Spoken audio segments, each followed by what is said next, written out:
Isang bumabahang umaga ang ating pagbati. Good morning, good morning, good morning, good morning, good morning, good morning, good morning, good morning.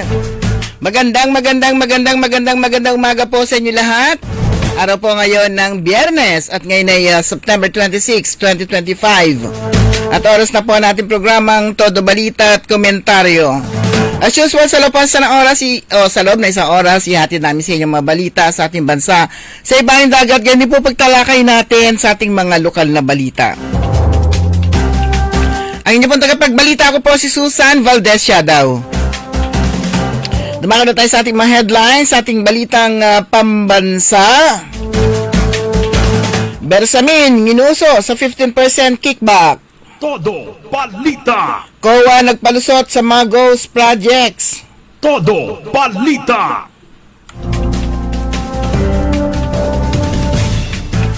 Mga salaping 1,000 o bago, mga salaping 1,000 pesos pinawawalis na sa sirkulasyon.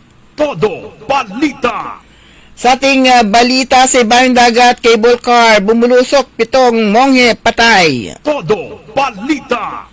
Sa ating mga lokal na balita, kadiwa sa Kapitolyo, tuloy-tuloy. Todo Balita. Galing ng mga empleyado ng Kapitolyo, binigyan parangal ni Governor Gico. Todo Balita. Mini job fair, nilahukan ng mga bayambanggenyo, 59 aplikante, naging na-hire on the spot. Todo Balita.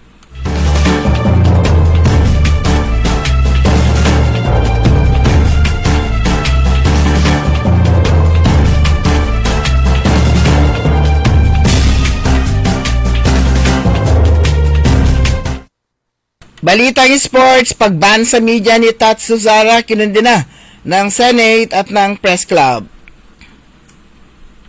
Todo Balita.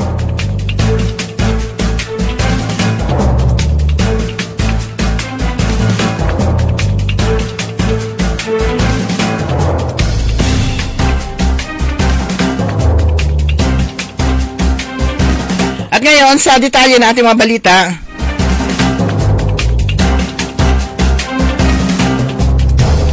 umabot na sa Malacanang ang kickback sa mga proyekto ng gobyerno matapos akusahan si Executive Secretary Lucas Bersamin na nanghingi ng 15% commission sa 2.85 bilyong halaga ng infrastructure projects. Sa ika-6 na pagdinig ng Senate Blue Ribbon Committee nitong Huwebes, isiniwalat ni dating Department of Public Works and Highways Undersecretary Roberto Bernardo na si Department of Education Undersecretary Trive Olivar ay nanghihingi umano ng 15% commission sa mga proyekto para kay Bersamin. Si Olivar ay dating staff ni ex-Senador Ramon Bong Revilla Jr., dating Senador Edgardo Angara at Education Secretary Sani Angara. Sa kanyang sworn affidavit, ikinuwento ni Bernardo na una niyang nakausap si Olivar noong 2010 sa opisina ni Revilla, pero kalaunan ay nalaman nitong nalipat ito kay Sani Angara sa Senado. Noong isumiti ni Olivar ang listahan, sinabi umano nitong boss, 15 yan. Isinangkot din ni Bernardo Senador Francis C. Escudero at mga dating Senador Ramon Bong Revilla Jr., Nancy Binay at Sani Angara sa suhulan sa flood control projects.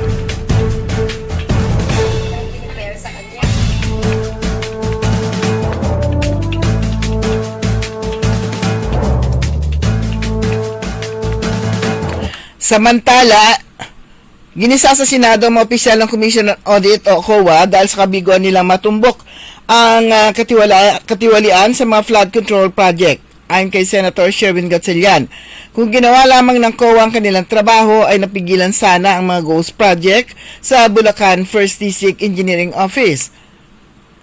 Sa pagkakaintindi ko po, sa isang district office, meron po silang power na magplano, gumawa ng detailed engineering.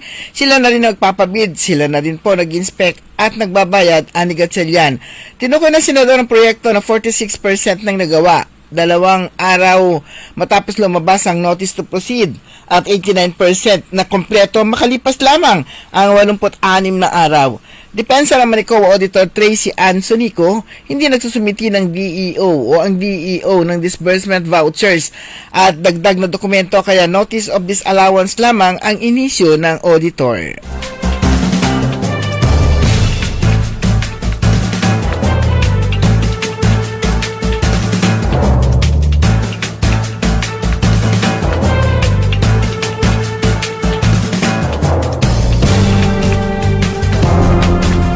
Humarap sa hearing ng Senate Blue Ribbon Committee nitong Huwebes ang isang dating Marina Security Aide ni Acobico Party List Representative Elizalde Saldico, kung saan isiniwalat nitong kasama siya sa naghatid ng kickback money kay dating House Speaker Martin Romualdez sa mansion nito sa Forbes Park na dating minamay-ari ng Duterte alay na si Michael Yang at si Aguado Street sa Malacanang compound.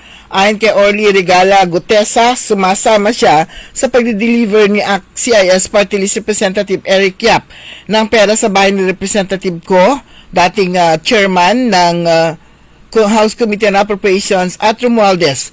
Kinuha man siya ni Ko noon lamang December bilang security consultant. Araw-araw umano siya nagre-report sa 56th floor ng Horizon Residences, Bonifacio, Global City. Nadistiro umano siya sa pagdi-deliver ng basura. Termino nila sa maleta na may lamang pera. Bawat maleta ay naglalaman ng 40 hanggang 50 million.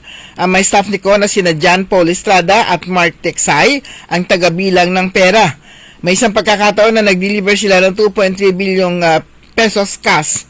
Si Congressman Eric Yap, 46 na maletang dala nila sa bahay ni Saldico sa Valle Verde 6, wika ni Gutesa. Pagkatapos mabilang, sinakain na namin sa mga sasakyan patungo sa Horizon Residences. Bago ibaba ng sabing basura, ito ay bawas na. Kung 46 maleta ang inikyat, 35 maleta na lang ay ibababa para i-deliver sa mga bahay ni House Speaker Martin Romualdez sa 42 McKinley Street. Ang 11 maleta ay naiwan sa taas ng 56th floor.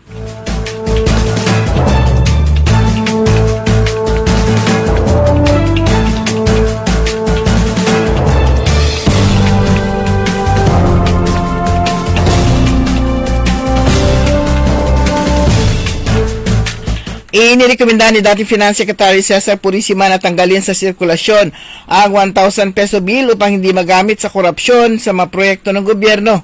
Ito ang naging panawagan ni Purisima sa Bangko Sentral ng Pilipinas, kung saan siya ay naging bahagi bilang ex-officio member ng Monetary Board. Anya, ginawa na ito ng European Central Bank noong 2019 sa 500 euro note bilang panlaban sa money laundering at counter-terrorist financing. Sa nakitang diskarte ng mga tiwaling opisyal ng Department of Public Works and Highways sa Bulacan, sinabi ni Purisima na malinaw na cash na kukuhang pera ng bayan na mas madaling nakukurakot. Kabilang sa kanyang mga mungkahi, limitahan o ilimita ang malalaking cash transactions, obligahin ang malalaking bayarin na dumaan sa banking system at ipareport sa mga bangko, hindi lang deposits kundi pati withdrawals ng higit $10,000.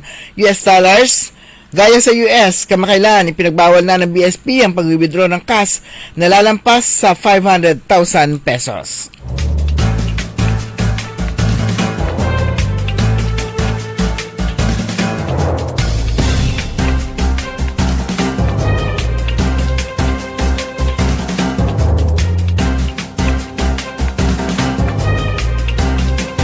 Kaugnay pa rin sa flood control expose, itinuring na protected witnesses sa mag-asawang Sara at Pacifico Curly Discaya, gayon din na iba pang dating opisyal ng Department of Public Works and Highways sa binansagang BGC Boys. Kabilang dito sina dating Bulacan First District Engineering Henry Alcantara, dating Assistant District Engineers Bryce Hernandez at JP Mendoza. Inilinaw naman ni Remulla na hindi ito nangangahulugan sila ay state witnesses kaugnay sa kontrobersya sa flood control projects. Yung pagiging state witness is another matter. It's something that we will use only when we have to. Dagdag pa niya. Aniya, kung magiging state witness ang 5, malilibre sila sa criminal liability sa kanilang kinasasangkutang anomalya. Ipinaliwanag din ng kalihim na kung bakit itinuturing silang protected witnesses ang mag-asawang Discaya. Sinabi pa ni Remulla makikipag-ugnayan sila sa Senado kung saan mapupunta ang custody ng mga individual na pinakontempt ng Blue Ribbon Committee.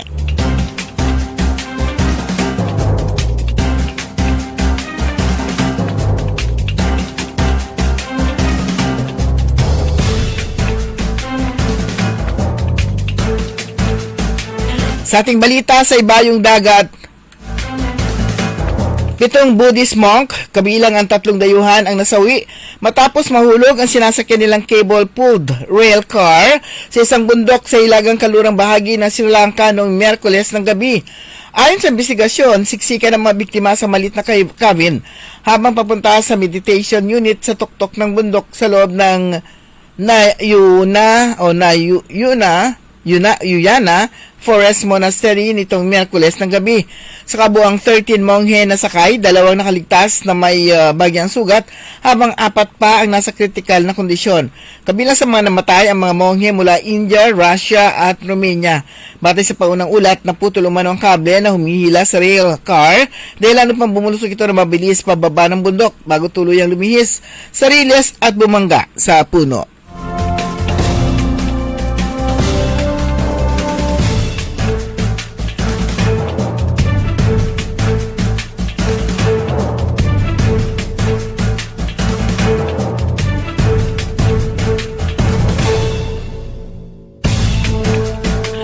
Nakatakda ng ipadala ang National Aeronautics and Space Administration o NASA ang 4 na astronaut sa Artemis 2 missions para umikot sa buwan sa unang bahagi ng 2026. Ayon sa NASA official Lakesha Hauskin, target itong isagawa sa Pebrero hanggang Abril 2026 kung saan 3 Amerikano at 1 Canadian ang crew na magiging mga unang tao sa loob ng mahigit 50 taon na makaka-orbit sa buwan. Bahagi ito ng plano ng US na muli makapagtayo ng base sa buwan at kalaunan ay makapunta sa Mars. Kasabay nito, puspusan na rin ang paghahanda ng China para sa pagpapadala ng tao sa buwan bago sumapit ng 2030, dahilan para tawagin ng Administrasyong Trump ang kompetisyon bilang ikalawang space race. Giit ni Hawkins, nais ng NASA na mauna sa China sa pagbabalik sa lunar surface pero higit na prioridad nila ang kaligtasan ng misyon.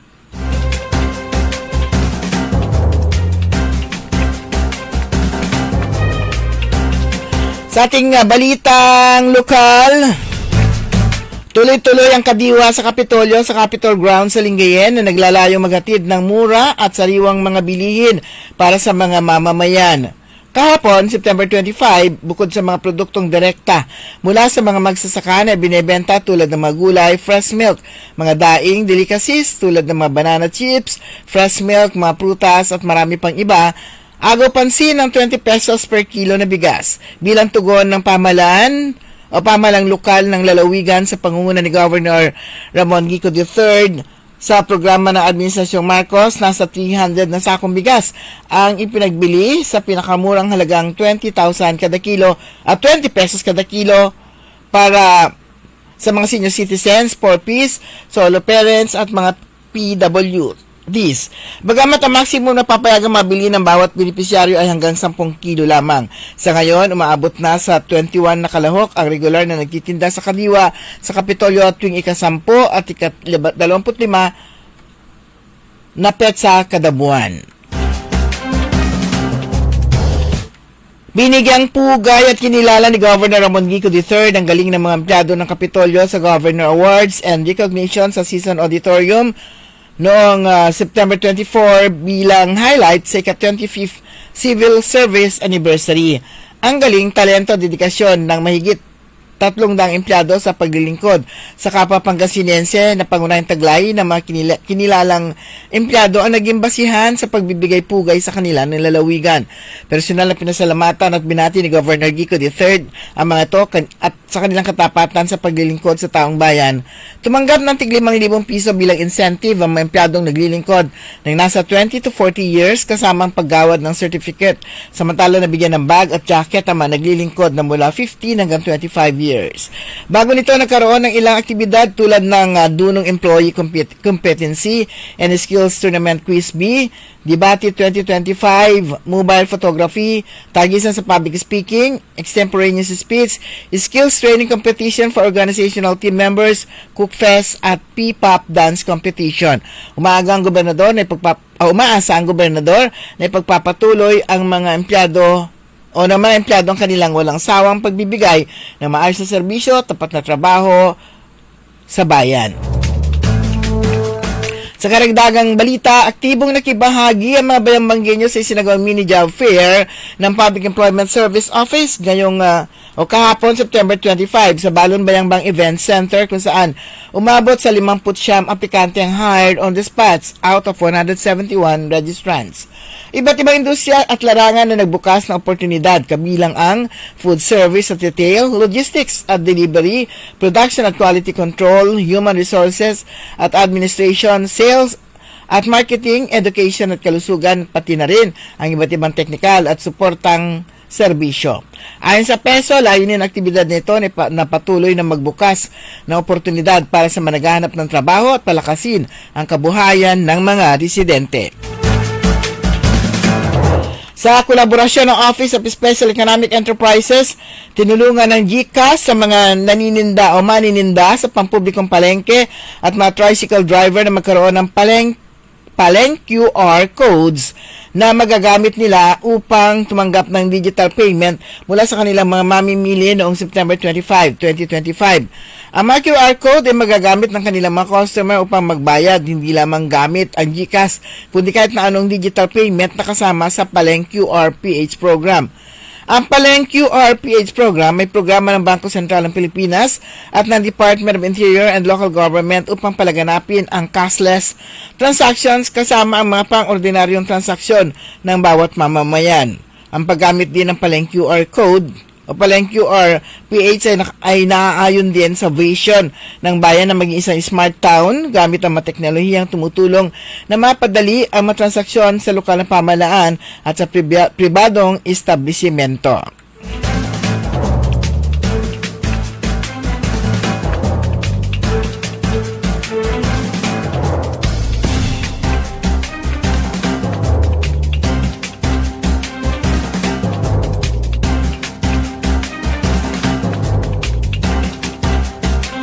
Sa ating balitang sports, naging mainit ang usapan sa Senado matapos lumabas ang ulat na pinagbawalan at pinagalitan ng Pangulo ng Philippine National Volleyball Federation o FNBF o PNBF na si Ramon Tats Susara ang mga mamamahayag na nagulat tungkol sa walang laman ng mga arena at napakataas na presyo ng tiket sa 24th FIBV Men's Volleyball World Championship 2025. Ito ay pag-censor, ito ay pagbawas sa kalayaan ng pamamahayag, giit ni Senador Erwin Tulfo nitong Huwebes. Iniulat lang nila ang totoo na mahal po ang tiket na walang nanood, ban po sila.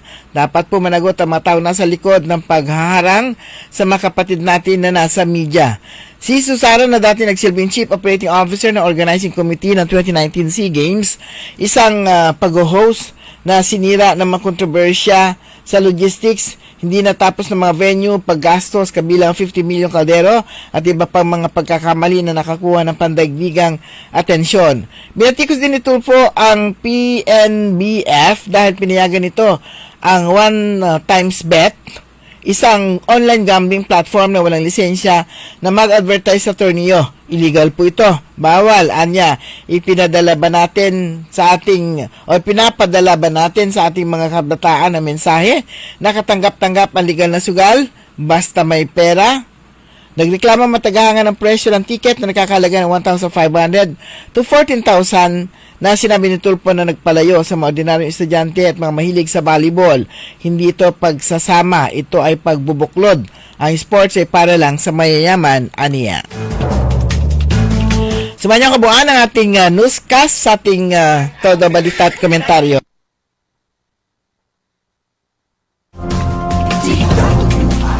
That song was brought to you by Bingo Plus, International Series Philippine, and Bingo Plus. Bingo sa saya, plus sa panalo. Tickets available now at SM Tickets. Magandang araw po sa ating lahat, sa ating mga bisita.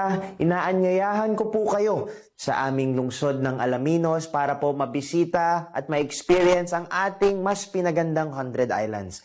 Marami na pong pagbabago sa ating mga isla at sana makita namin kayo dito sa aming lungsod para po makapag-swimming, makapag-enjoy kasama ang inyong barkada at ang inyong pamilya. Tara na! dito sa Alaminos City para sa ating 100 Islands. Ang patuloy na pagpapaganda sa 100 Islands National Park at lungsod ng Alaminos ay pinangungunahan ni Mayor Art Brian Celeste. High blood, salot, milyong-milyong katao na ang namamatay sanhi nito. Kaibigan, baka ikaw na ang susunod. At ni Mrs. Flor de Lisa Barbosa ti Rosario, Santiago City. Agtawenak ti 63. Manungatawon nga aglutluto ako tada karindiriyak. Mariknak agpipikal ti imimak iso nga nangyagak ti radyo dati agas nga pao di arko. Pinadas ko. Mayat mo ti epekto na. Diti food supplement nga napadpadasa ko. Awan ti epekto na. Dati pao di arko, idi nagtumarak, manungal daw lang, han nga agpipikal ti imakon. Awisen kay nga mga padas, tapno maikat mo't nagitarik-rik na inyo, saksakitin nyo. Kaya kaibigan, buhay mo'y ingatan. Mag-Aldrich Pau de Arco Herbal Capsule na para kalusugan mo ay garantisado. Hoy mga suki, hanap nyo ba ay mga murang bilihin, malinis at sariwang pagkain sa pang-araw-araw at handaan tuwing may okasyon? May suggestion kami sa iyo. Tayo na sa Macador Market na kung saan inyong mabibili ang mga mura, sariwa, malinis at ligtas na bilihin tulad ng karne ng baboy at baka, manok, isda, gulay at iba-ibang sangkap sa pagkain. Matatagpuan din sa Macador Market ang dry goods, groceries, eateries at fruit section. Kaya ano pang hinihintay nyo? Gawing bongga ang handa mo everyday with Macador Market. Macador Market is open from 4 a.m. to 8 p.m. Visit us at Macador Market, Galvan Street at Zamora Street sa downtown, Dagupan City. Walang yumayaman sa pagiging empleyado lang. Dapat lahat tayo nagninegosyo. Timing! Narito ang isang programang magbibigay ng tamang gabay sa pagnenegosyo. Pakinggan at panoorin ang mga ekspertong magiging guest dito. Isang show para sa negosyo. DWIZ Negosyo. Kasama sina Lito Gagni at Jerry Orbina tuwing Tuesday, Thursday at Friday 2 p.m. Pakinggan ng live sa DWIZ. Panoorin ng live sa Aliw 23 at i-follow sa lahat ng digital channels ng DWIZ, Facebook, YouTube at DWIZ News App. Huwag munang magplano, huwag munang sasabak, huwag munang papasok sa negosyo nang hindi napapanood ang show na Negosyo. Dahil ang dating ng DWIZ ay nationwide. Kailangan mabalitaan mo ang mga nagbabagang balita saan man ito sa Pilipinas. Hatid ng buong puwersa ng DWIZ News Gathering Team. Hatid ang programang magbibigay ng tamang impormasyon na galing sa lahat ng region sa buong bayan. DWIZ Network News. Bida ang lahat ng DWIZ regional stations at lahat ng news correspondents sa lahat ng lugar sa bayan. Kasama sina Angelo Bainio at Maine Barreto. Naka-live sa DWIZ Manila at lahat ng DWIZ regional stations sa buong Pilipinas. Mapapanood din sa Aliw Channel 23 at lahat ng DWIZ digital channels, Facebook, YouTube at DWIZ News website Monday to Friday 1 p.m. DWIZ Network News. Huwag papayag na wala kang alam sa balita. Maiiwan ka niyan. Huwag kang papayag na hindi mo alam ang latest. Ma-out of place ka niyan. Programang hatid ang tamang balita at tamang impormasyon. Hindi lang sa Maynila, kundi sa buong bayan. Ronda Pilipinas. Pinakabago at pinaka-updated na mga pangyayari ihahatid live. Ronda Pilipinas. Kasama ang gigising sa inaantok mong dugo, si Dennis Antenor Jr. Ronda Pilipinas. Makinig sa buong Pilipinas sa DWIZ Manila hanggang saan mang sulok nationwide sa lahat ng DWIZ local stations sa buong bayan. Watch din ng live sa Aliw 23 at sa Facebook at YouTube ng DWIZ Ronda Pilipinas Monday to Friday 10 a.m. Dahil ang balita hindi tumitigil, dahil ang balita tuloy-tuloy na nangyayari, dapat alam mo ang latest kahit ang mga taong nasa likod ng balita. Kaya makibalita kay Senyor Balita. Araw-araw, Lunes hanggang Biyernes, kasama si Ray Pacheco. Live na mapapakinggan sa DWIZ. Panoorin ang live sa Aliw 23 at naka-live din sa DWIZ Facebook, YouTube at DWIZ News website. Kaya mga senyorito at mga senyorita, mga senyor, mga senyora, makibalita na kay Senyor Balita. Monday to Friday, alas 3 ng hapon. Bahagi pa rin ng DWIZ News Hapon Highlights. Nagbabalita ng tama, naglilingkod ng tama. Susan Yadaw. Sa Todo Balita. DWIZ.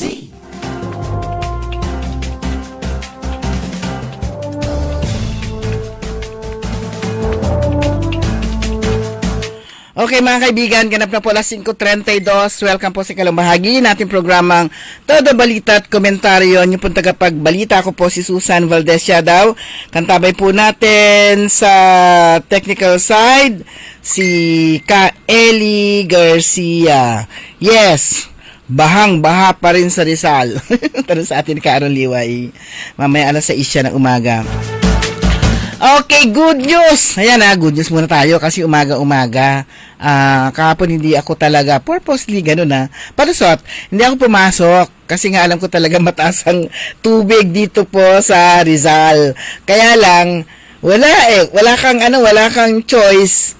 Ito yung tinatawag nilang adaptation sa situation.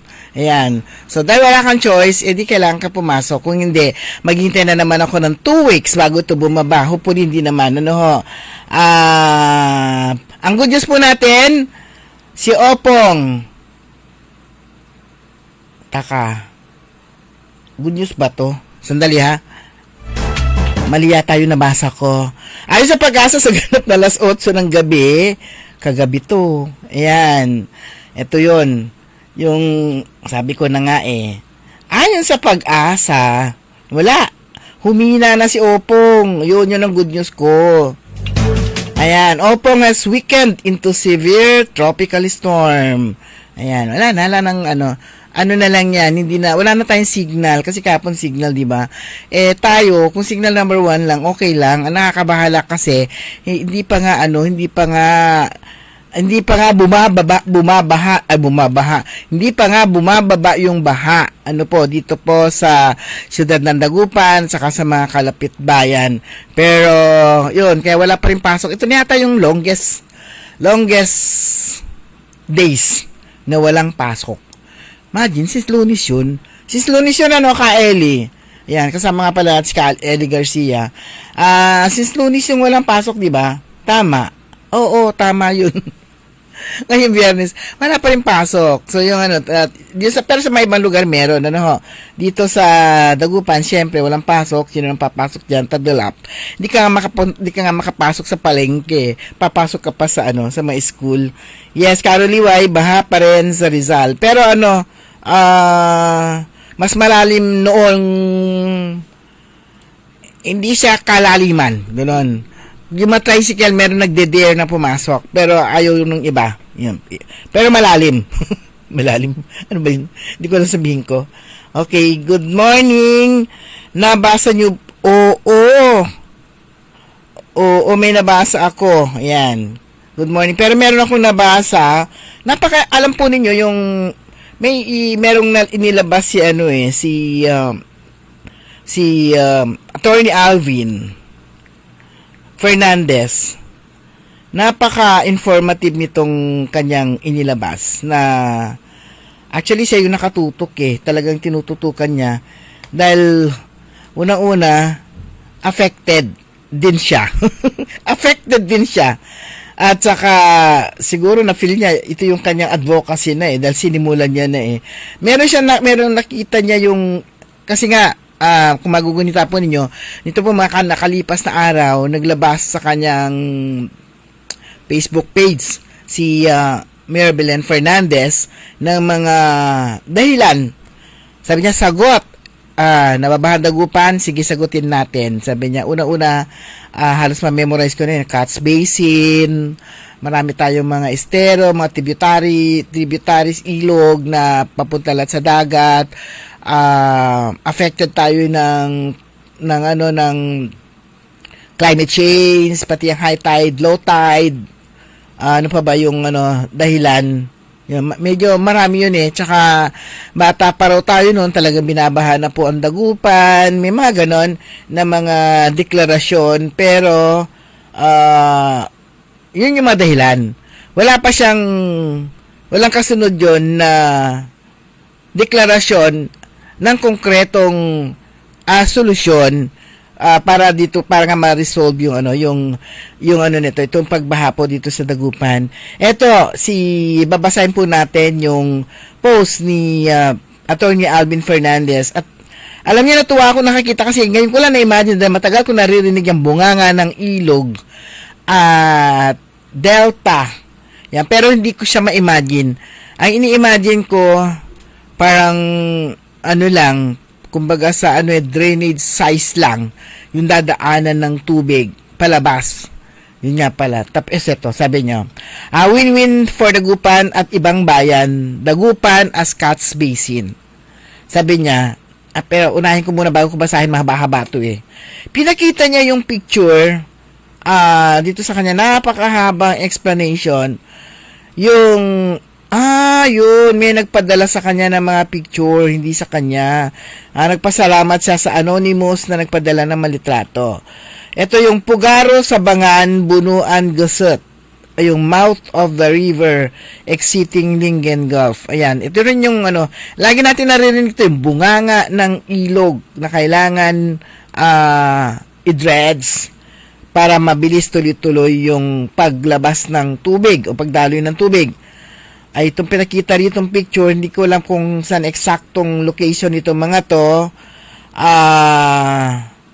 Pugaro sa Bangan, punong-puno ng peace pens. Yun.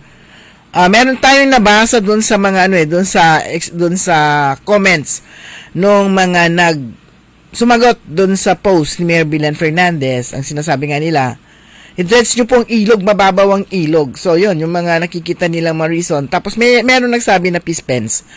Dahil sa sobrang dami ng peace pens, ako naman, ang na-imagine ko naman, yung peace pens na nakikita ko dito sa may tulay, pag nasa De Venecia ka, or kahit hindi ka punta sa tulay, nag-drive ka, tanawin mo, kitang-kita mo ang dami, para silang uong na lumabas. Ang daming mga peace pens. Eto, yung peace pens na hindi natin nakikita, yung mga nakakakita lang, siyempre yung mga nandun sa area. Dito sa Pugaro, halos matakpan nga. Kung ito nga ang bunganga, at ito nga talaga ang bunganga, papunta ng Lingen Gulf. Kasi makikita mo yung harangan Kung meron man siyang daanan, konti na lang, halos nasakop na nila yung buong bunganga ng Lingen Gulf. Ito ang isa sa mga reason. Yan. Kasi kung may reason kung bakit tayo nagiging kung bakit isa sa mga dahilan kung bakit tayo nababaha, Cat's Basin ang Dagupan. Pero maraming dahilan kung bakit nagiging Cat's Basin ang Dagupan. So nakita natin na isa itong bunganga ng bunganga ng ilog na natakpan halos ng peace pens, kaya mabagal ang daloy ng tubig palabas. Yan. At ako nakikita ko naman na dahilan pagtaas ng kalsada. Kasi mula nang itaas itong mga kalsadang ito, naghanap na hindi na nga sila nabaha. very good naman, palakpakan natin yon. Hindi naman nabaha ang mga kalsadang itinaas. Pero yung mga hindi dati nababaha, sila naman ngayon nabaha. Siyempre, naghanap sila ng mas mababa. Ay, sumalaso, mas matindi ang nangyari. Kung dati, although talagang hindi rin ako makalabas dahil mataas din talaga rin naman dito sa tawag nito, traffic section. Dahil ang taas din talaga ang baha dyan. Siguro okay din lang siguro itaas, pero wag naman yung OA sa taas. Ayan, sobrang taas.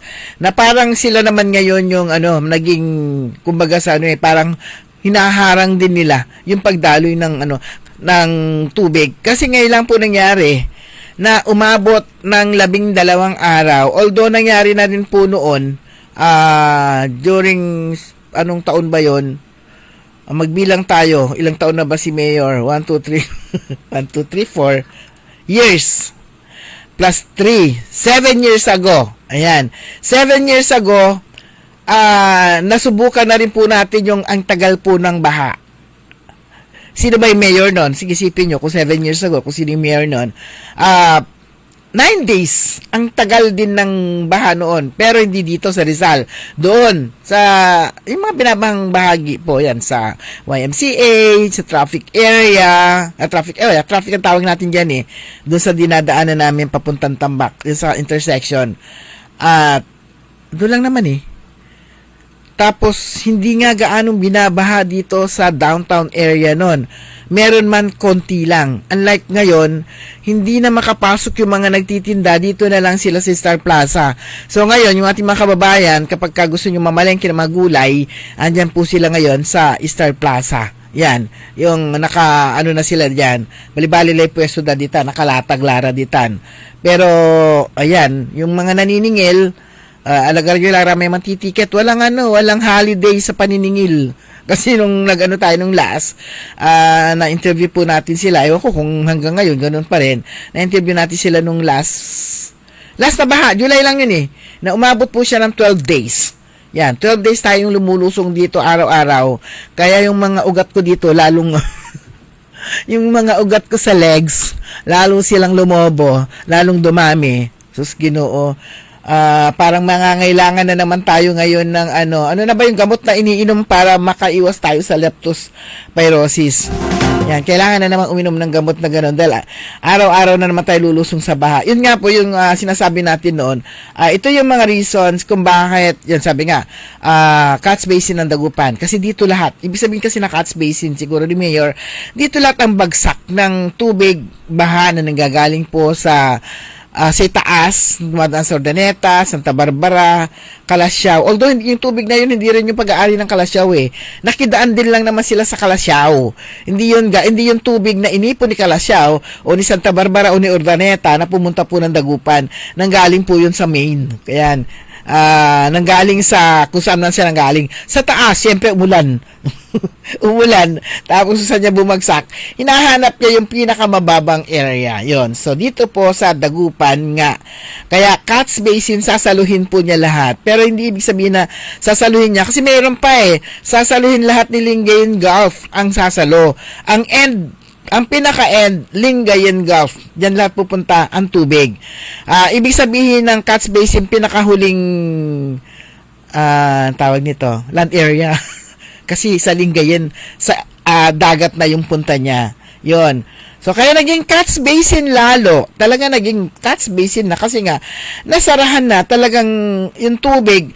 Kaya damay-damay na eh. Kaya pati dyan sa Kalasyaw kung bakit hindi bumababa ang tubig. Ako lang analysis ko lang na personal ko to. Dahil hindi naman ako engineer. Pero sa tingin ko lang. Kasi nga, nakikidaan sila sa Dagupan. Hindi na sila makadaan barado. Kaya pati tuloy sila din, nababaha na rin. Yan, di ba? May sense ba? Kumbaga sa kung makakadaan sila, tuloy-tuloy ang tubig, tuloy-tuloy din ang paglabas ng tubig sa kanila, since barado na, baha na dito, o hindi siya makalabas, hindi nga gumagalaw, parang stagnant water na po yung tubig natin. Pati si Kalasyaw, yung tubig din nila, hindi rin bumababa. So, damay-damay, parang ganon. Pero ito, ituloy natin itong post ni Attorney Alvin Fernandez. Sabi niya, lahat ng tao gusto maghanap buhay dahil gusto kumita para pang tustos sa gastusin ng pamilya. Andiyan ang gobyerno na nagre-regulate sa pamamagitan ng business permit o mga ibang klaseng permit, gaya ng pagbebenta ng ticket sa sidewalk vendor ng gulay at isda sa kalsada sa gabi para magkaroon sila ng legal right magbenta sa takdang oras lamang na hindi ma-traffic. So, kailangan ng mamamayan ng pagbibilhan ng mabilis na at accessible na gulay, isda na andyan lang sa kalye mula gabi hanggang madaling araw habang sarado ang palengke, kaya win-win. So, kapag ikaw daw ay pumunta, haba ng introduction naman ni attorney, kapag ikaw ay pumunta sa Manila, dadaan ka sa expressway. Noong unang panahon ay 2 lanes. Ngayon, nagigets ko na kung bakit mahaba explanation niya. Kapag ikaw pumunta sa Manila, dadaan ka sa expressway. Noong unang panahon, 2 lanes yan. Ngayon, naging 4 lanes pa rin. Pero matraffic pa rin. Yan. Kasi ng 2 lanes, matraffic. Kaya ngayon, 4 lanes na. Pero matraffic pa rin, sabi niya. Matraffic pa rin minsan. Minsan kapag may banggaan na nagbara sa dadaanan. Yun. Kami nagbara sa dadaanan kaya matraffic. Pero, ang pinaka-matraffic sa lahat ay sa Bukawi, toll gate. Kasi ito na yung labasan. Exit na papunta sa Maynila. Sabi niya, parang ito ang naging catch basin ng mga sasakyan na ang toll gate naman ay ang exit patungo sa Lingayen Gulf. Ayun, kaya nga nata-traffic, di ba? Kasi titigil sila doon, pero makakalabas din sila kailan dahan-dahan. Ayun. Ang Sinukalan River. So, ito na tayo. Nagbigay lang siya ng example ng traffic ng sasakyan. Pupunta naman tayo sa traffic ng tubig. Ang Sinukalan River, nung unang panahon, sabi niya, ay parang expressway na 2 lanes noon. Na habang tumatagal, dumadami ang tao at development na nawala ang mga puno sa bundok at mga puno sa tabing ilog dahil natambakan para maglagay ng mga riverbank slope protection. O nga, no? Meron ako nabasa, sinabi niya. Sabi niya, nung bata ako, sabi niya yung mangrove o yung mangrove. Ito lang may mangrove wood, Pangasinan. Basta mangrove. Yan daw ang sabi niya, yan ang nagpoprotekta sa ilog. Yan, protection ng ilog yan. Pero, anong ginawa daw nila? Tinanggal yung mga protection ng ilog, kaya naglagay sila ng, anong tawag dito? Mga slope na para magprotekta rin sa ilog. Pinalitan ng konkreto. Yun. Habang tumatagal, dumadami ang tao, development, nawala ang mga puno ng bundok, at mga puno sa tabing ilog dahil natambakan na sila para maglagay daw ng riverbank slope protection.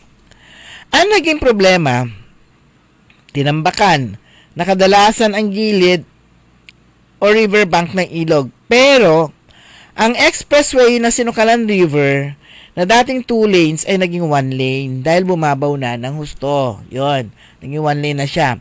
So, imbis na laliman at gawing 4 lanes, gaya ng mga expressway para ma-accommodate ang mas madaming tubig na bumabagsak sa Sinukalan, Dagupan, ay hindi na ito nadraga kahit 22 years nang dumating ang unang giant draga ng DPWH. Yun. Saan napunta yun?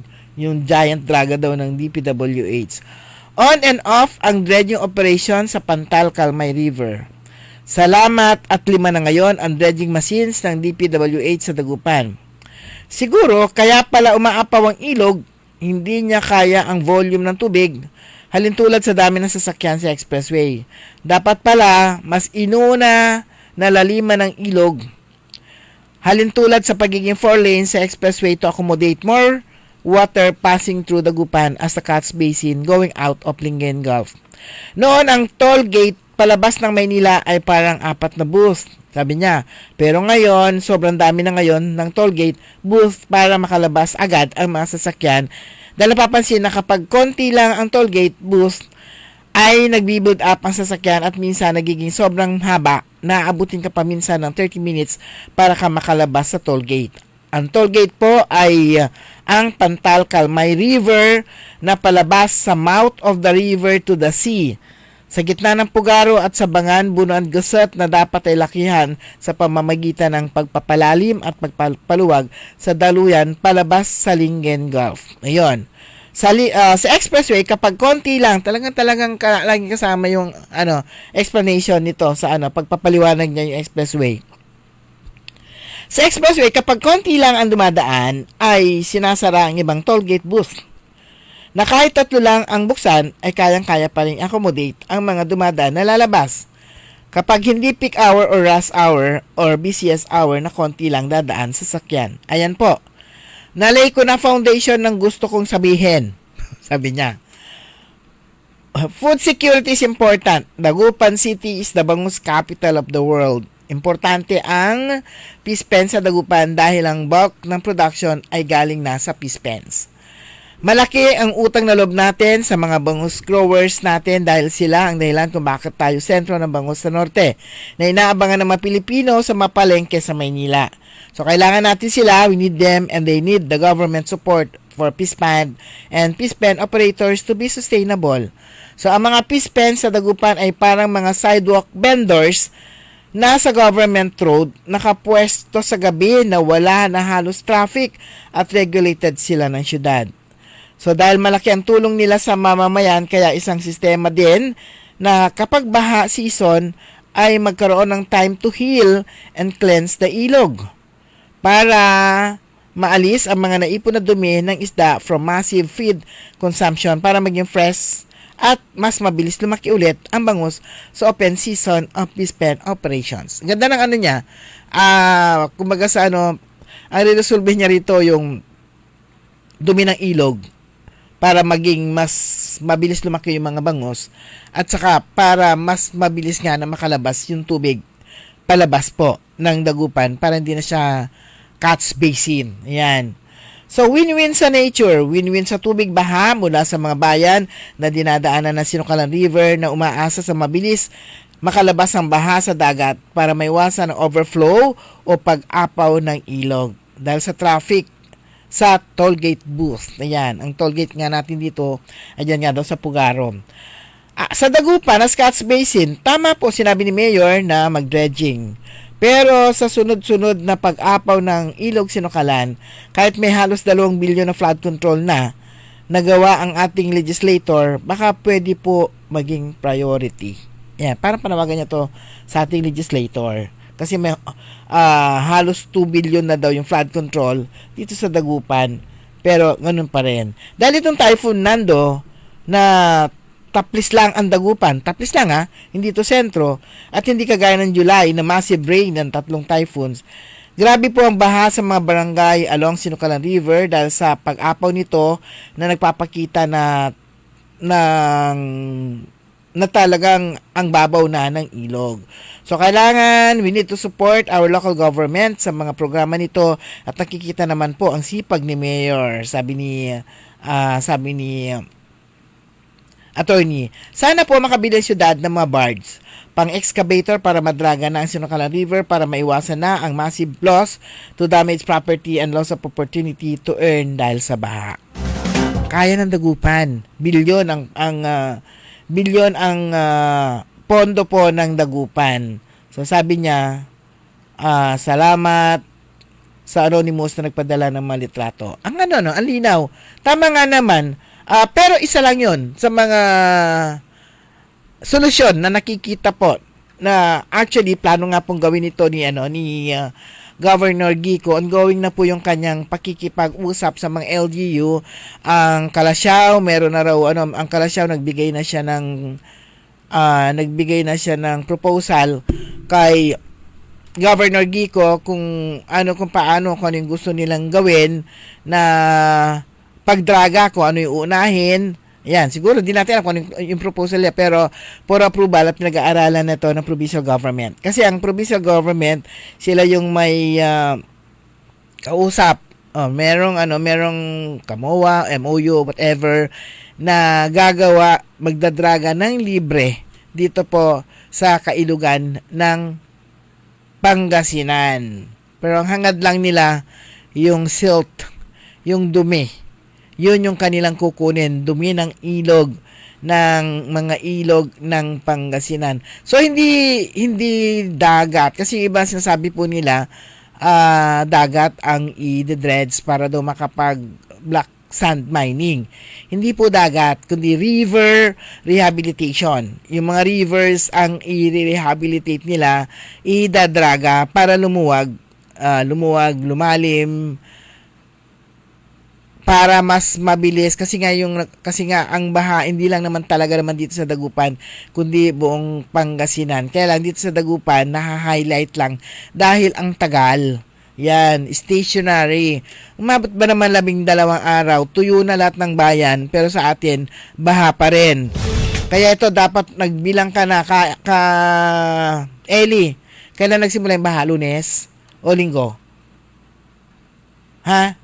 Lunes. O hindi niya maalala. Tingnan mo, kasi nasanay na sa baha.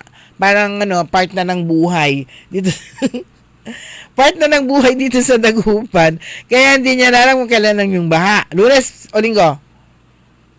Ngiti ka lang dyan. Halika to. Sabi mo, baha o kailan nagsimula? Yung dito sa harap natin.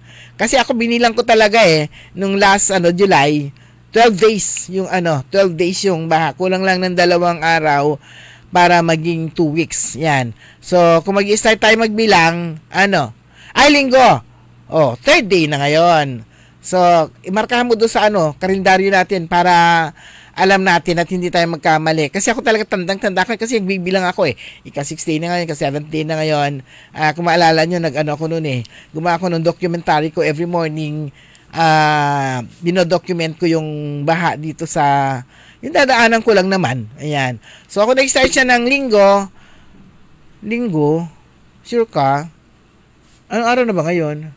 Friday. 5 araw na itong baha. Hindi ba 3 araw pa lang? Hindi kasi ako lumalabas. Hindi kasi ako lumalabas. Oo nga, lumabas ako nung pero hindi pa malalim noon, nung Linggo. Tama, hindi pa siya ganun sure ka? Anong Linggo? Buha na? Uy, mababaw lang. Yan. Pumasok ako, tapos kahapon hindi ako nakapasok kasi in-expect ko talaga mataas na mataas. Pero ngayon, no choice tayo Kailangan ka talagang, kailangan mo talagang suungin talaga. Lulusong ka talaga sa baha. My God! Ito yung buhay na natin. Kaya nga, kumakanta ko isang araw, di ba? This is my life. Parang ganun No choice ka Kailangan ka talagang lumusong. Yun. Yung aking kasing Kuya Benji, good morning. Yung aking waiter, ibinigay ko kay Kuya Benji para makalabas sa aburido, taga ko makakapaway o di meron akong waiter doon. Binigay ko sa kanya. Dami kong pinangakuan actually ng waiter na yun Kasi hindi ko naman magamit sa laki at saka sa bigat. XL lang naman ako, triple XL yata yun. Tapos katat ni tela to. Di mo lahat. Pati yung sapatos niya. Hindi ko alam ilakad. Tapos lalakad ko sa baha. Ang bigat-bigat. Good morning, Jocelia de Mateo. Si MJ Torio Garcia. Good morning. Cecilia Morante. Rafael Acosta Mangalyag. Ayan, good morning. At saka sina Sir Nap. Good morning. Rolly Soriano, Ernesto Mosada. Si Amigan Grace Matro. Good morning. Kumusta na si Mother? Dading, si Gaheto Benjamin, si Marlene Caibia, Brandy Manawis, si Mama Ta and Tropa, good morning. Ayan. Okay. Si Carol Liway, sige na nga sagutin ko, yes. Tinatanong kung baha pa rin. Para ka naman para namang kapag ganun katas kahapon tapos wala na ngayon, magic na yun. Magic na ngayon sa Dagupan kapag nawala kagad yung tubig. Basta yan, bibilangin mo na yan. Unlike yung mga ibang bayan, pero may time, ito witness kayo mga Dagupeños. During the time of Mayor Brian Lim, pag upo niya, nung siya naging mayor, although pandemic nung time na yun Pandemic. Halos wala, sabi nga niya, wala rin siya nagawa. Pero marami. Ang ginawa niya noon, bumili ba sila ng yung pang tawag ito, di ko alam kung equipment yun. Walang ginawa kundi linisin yung mga drainage. Kaya nga lagi niya doon natin naririnig sa kanya, ang dumi ng drainage, parang kumaga sa cavities na nigas na yung mga sebo. So yung mga pinagtatanggal, luminis yung mga drainage talagang yun ang ginawa niya talaga, mga drainage talagang tinutukan. At syempre, bukod yun, parang halos yun lang ang nagawa din niya nung panahon niya At saka yung pagsalba nga ng buhay dahil nga sa pandemic that time. Pero, kung matatandaan ninyo, bumaha noon. 2 oras lang, patapos nung wala na. Di ba? Tapos, parang nakadalawang bagyo noon na tumaas agad ng tubig. Pero after 2 hours, wala nang tubig. Wala nang tubig baha.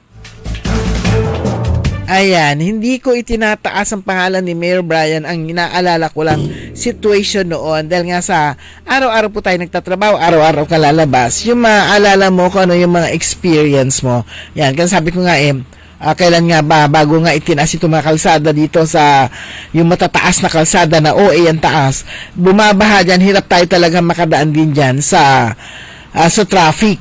Diyan dahil sa ang lalim talaga ng tubig diyan. Talagang hahanap ka ng way kung sa kadadaan, iikot-ikot ka para lang maiwasan mo tong traffic area na yan. Pero ngayon, ay wala ka ng, kahit saan ka umikot ngayon dito, sa Perez, mataas pa rin, pero bababa ka uli ng Rizal. Patuloy Rizal ay itinaas na po itong Rizal. Nagtaas na rin ng bedbox. Itong downtown area, itinaas na rin yan noon. Naalala po natin noon si Mayor BSL noon, pinipigilan niya yung pagtataas ng mga kalsada kasi maiiwan yung mga business establishments. Gusto niya sabay-sabay. Dahil nga kapag itinaas mo sila, ang tubig pupunta sa kanila, sa mga businesses. Na yun talaga nangyayari kapag ang daming mga nagpapump sila palabas lahat ng mga businesses dahil doon sa kanila pumupunta yung kalsada. Ngayon, even na sila. Kumbaga sa quits. Kasi nababaha na rin nababaha na rin pati kalsada ngayon. Pero doon sa itinaas, nga naman, panalo, winner sila doon. Hindi na bumabaha doon. Di ba? Wala nang baha doon, pero ang baha mas lumawak. Mas tumagal. Pero yun nga, sana, kung nakikita man yung mga rason kung bakit po may baha sa Dagupan, sana yun yung kanilang tutukan. Catch basin, yes, catch basin siya. So, anong way para hindi na maging catch basin? Ito yung ito yung mga, kumbaga sa mga pag-aaral din, suggestion din ng ating mga kababayan. Pero why not? Parang may sense, common sense, parang ganon. Pero mga kaibigan, wala na po tayong sapat na oras, 6:00. So, bilis na araw, Friday na. Hindi mo na malayan kasi 1 week na walang pasok yung mga bata sa eskwelahan. 1 week din akong halos hindi lumalabas. Wala na po tayong sapat na oras. Tabihan na po ninyo. Susunod agad, early in the morning. Makasama po ninyo si Kaaron Liway Iparagire sa ngalan po ni Kaaron Orly Navarro. Sa ngalan din ni Kaaron Liway, sa programang Todo Balita, nakasama po natin, o kantabay po natin sa technical side si Kaeli Garcia. Ako po si Susan Valdez Yadaw. Magandang umaga po at ingat po tayo lahat. Sumainyo ang Todo Balita, Lunes hanggang Sabado dito sa DWIZ-FM 89.3 News Radio Dagupan. Nagbabalita, naglilingkod sa lahat ng Pilipino. Aliw Broadcasting Corporation. Noon hanggang ngayon, 73 taon sa Dagupan. 89.3 DWIZ.